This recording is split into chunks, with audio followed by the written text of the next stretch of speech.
So adding values to list, if I want to add a value to the list, there are many ways you can add values to list.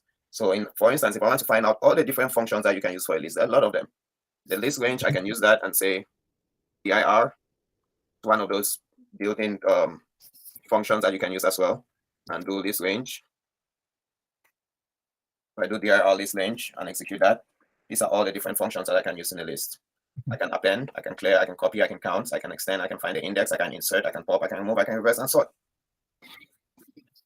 So if I want to reverse that list, all I needed to do was, let me go ahead and comment this out. Let's say print that dot reverse. If I execute that, let's see. It's a list, blah, blah, blah, blah, blah. Ah, I see. Okay, so when I do that, I need to assign it to a new list. That's the thing with reverse. So let me copy that. Actually, I want to cut it and then say reverse list. Should be assign that to it. So I'm going to print my list range, also print reverse list. Execute that. It still doesn't do that. What am I missing here? So undo this. Reverse is not, yeah, that's something we'll talk about next week.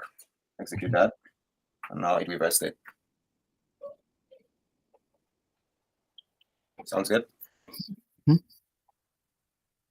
this out. So when it reverses it, it actually puts it back in the same place. So that's one way you can do it to reverse the list. I don't think, did we have something else in there? Okay, adding values to a list. Yep, I didn't talk about that yet. So let's print our list again.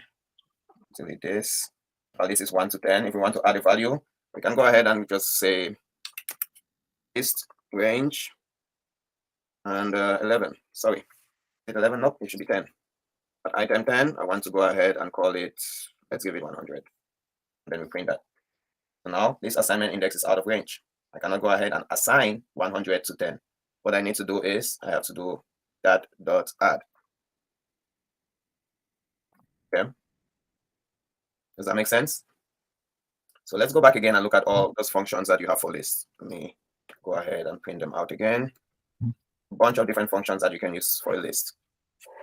Again, there's some that have double underscore. Those are, I don't want to get into those right now, but yeah. I think the append is the one that I used yesterday for my assignment. Yeah. Oh, you used it yesterday for your assignment? Yes, that is how I was able to capture every single entry that the end user was providing. Then I used that to find the maximum using just the word you showed here. After I got the list, captured the list, and then I got the maximum out of it. So append definitely adds it to the end, right? Or you can clear a list and start from scratch, or copy it, or count it, or extend it. You can use add. Add is for a dictionary. Okay, so what we need to do then is list.append. Yeah. And the best way again to do that, if we go to Visual Studio Code, after creating our list, if you type in list, list range dot, you see all those different functions. So append tells you that append an object to the end of the list. And then you can go ahead and put the object in there. Okay. So let's see. Let me maximize this. It usually gives you an example, but it doesn't give you an example in here. That's weird. So let's go ahead and append. Nope, I didn't want to do it in here. I actually wanted to do it elsewhere. Yeah, I prefer working with Anaconda, or should I say Python, on the cloud, because you can easily say if we execute that and print it, now we have 100 at the end. Okay, but if we want to assign, instead of 100, we want to change it to 11, then we're going to say list range item at position number 10. Please go ahead and change it to 11. We execute it now, we have 11. Sounds good? So I need to comment this out. So yeah, that's how you go about assigning it. You can go ahead and also remove a particular element. Okay, so how do we do that? Manipulating lists is always something that is good to learn. You know, if we don't want anything anymore, go ahead and remove it.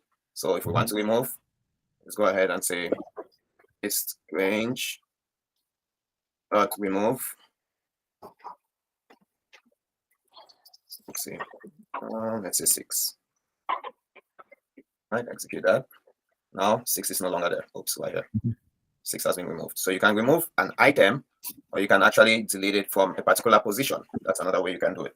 Okay, so how do you delete it from a position? You use the delete keyword. Okay, so in here, let's go. I thought I did. Yeah, okay, I see why I left that in there. So if I want to delete it, let's say list range. We want the very first item to be deleted. Let's see. Then we need to use the delete keyword. So we're going to delete the very first item. Now we're going to have 2, 3, 4, blah, blah, blah, blah, blah. You print that out. 1 is no longer there. 1 has been deleted. I think it's interesting to research the difference between delete and remove. Yeah, delete again. For delete, you have to specify the index.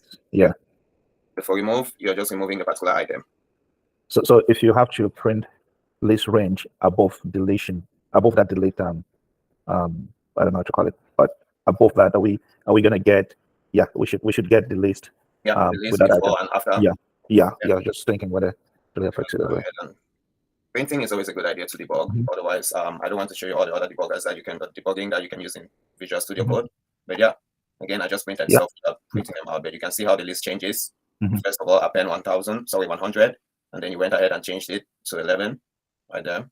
You went ahead and removed item, which is 6. It's no longer there. And then you went ahead and removed the first position. Yeah. Sounds good. So those are all different ways that you can manipulate lists. Using delete.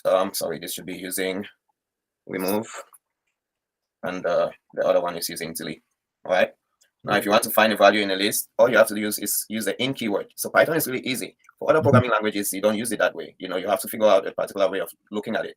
So to do that, let's go ahead and say, you just have to do blah, blah, blah in blah, blah, blah. And it's going to return true or false. So after making all those changes, 6 is not in there. So let's first start here. Say 6 in this range. Let's print it out. And then let's do it again afterwards. And execute it. So yep, before it was true, afterwards it's false. Okay, so it's just simple English. In other programming languages, it'll be difficult. Now, if you want to go ahead and check every single time, let's say go ahead and tell the user to guess the numbers in a particular sequence. If they guess the number, you can remove it and check if it's in there and so on. So it's very simple to go through the syntax and so on. So go ahead and research more about this. If you want to also delete, you can also use pop. Pop is used to remove the last item. So if I do the pop right now, let's print this again. I'm going to remove 11 at the end.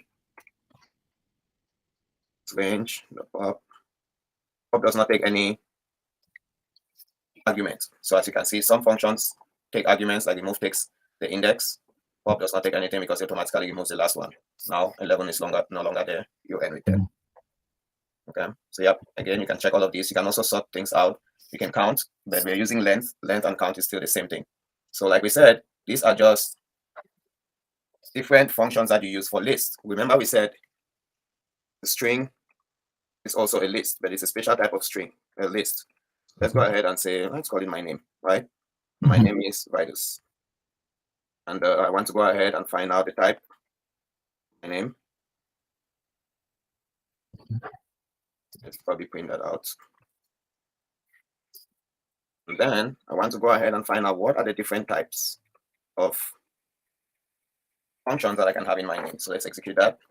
We say my name is a string. These are all the different types of functions that you can have for a string. You can decide to capitalize it. You can decide to make it lowercase. You can join it. You can strip it, split it, and so on and so forth. So we'll talk about that next week. But just to give you an idea that there are many, many, many functions that makes it very powerful to go ahead and play around with that. You can use find and so on and so forth. You can check if the particular character, say you're checking each of these characters in my name. You can decide to check if it's alphanumeric, if it's alpha, if it's a decimal or a digit, and so lowercase, uppercase, and so on and so forth.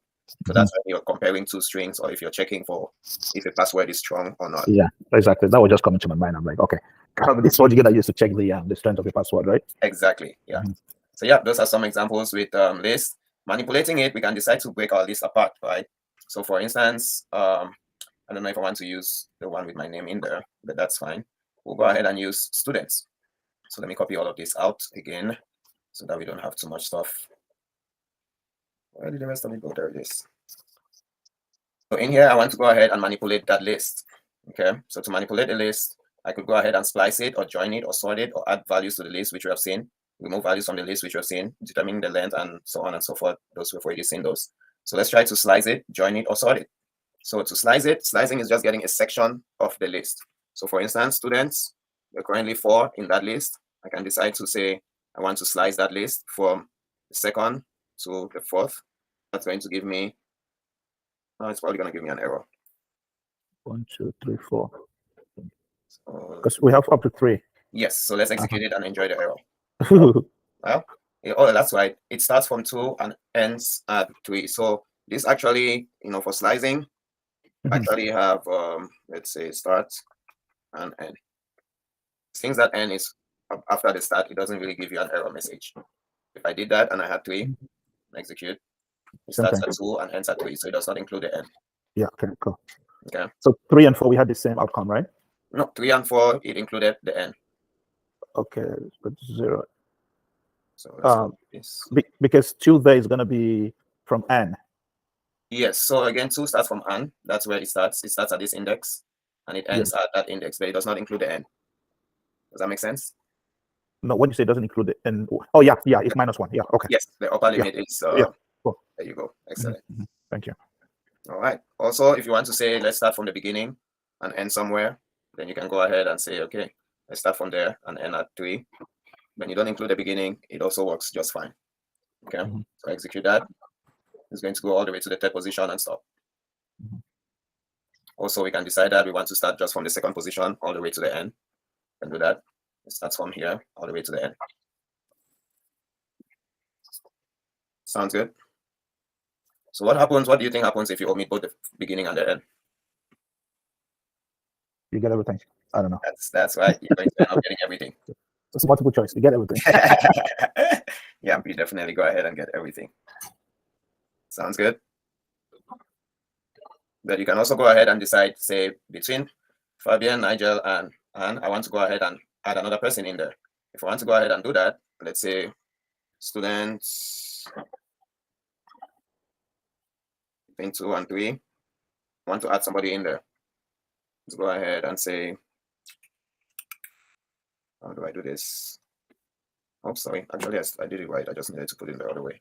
I'll go ahead and add 2 students. All right.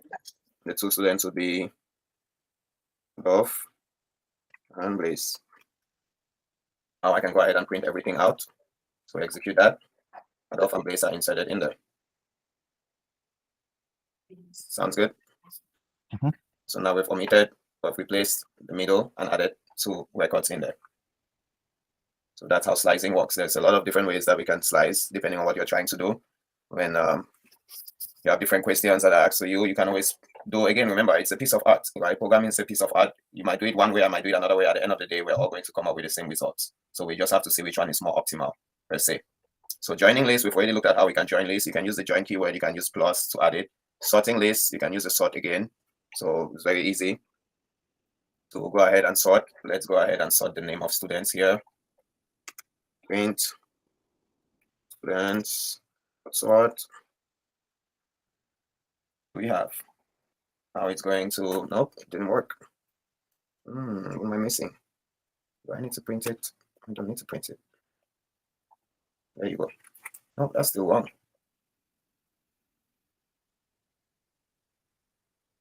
All right, so after I sort it, I need to go ahead and print it separately. Because the sort, it does the sorting in place. How can I spell? So yeah, sorting is done in place. So you're going to go ahead and change that all together. Now you have your new file is in there. So now it's no longer going to be that. It's going to sort it in place. So it's usually a good idea if you're going to sort it, maybe go ahead and assign it a new value and say sorted students should now be equal to that. Then you want to print out students and sorted students. So that you still have difference. So your students are still in that order, your sorted students are in another order. Prof, so there is you see that the student list is not coming in alphabetical order, but sort makes it comes in alphabetical order. So in this case, you didn't. So that's just the function of sort to place it in alphabetical order. Yes, the function of sort is to place it in alphabetical order. It arranges the elements on the list from low to high, right? Is it ascending? Yes. I think that's the default. Yes, the default. Okay. Now, if you wanted to sort like this and not reverse, then you would now print and would append reverse to the print stuff after sorting. Yes. So you want to reverse it. Okay. All right. So again, you have to remember that all these list methods. Oops, I don't have them anymore. Let me go ahead and do the dir again. Students this time. Look at this list method. The problem is that most of these list methods are void. Do you remember what it means for a function to be void? What should I say function? A function is void means it does not return anything, right? So in this case, when we sorted this, it did not return anything. So this is going to be empty. That's why we have none in here. So it's empty. So I think there's another function that we can use, which is sorted, but that's something that's totally different. So you want to take a look at all your different functions in the list and check them out. So that is it for list. Unfortunately, we didn't have enough time. I was hoping that we'll run through it. But let's jump into dictionaries then and see.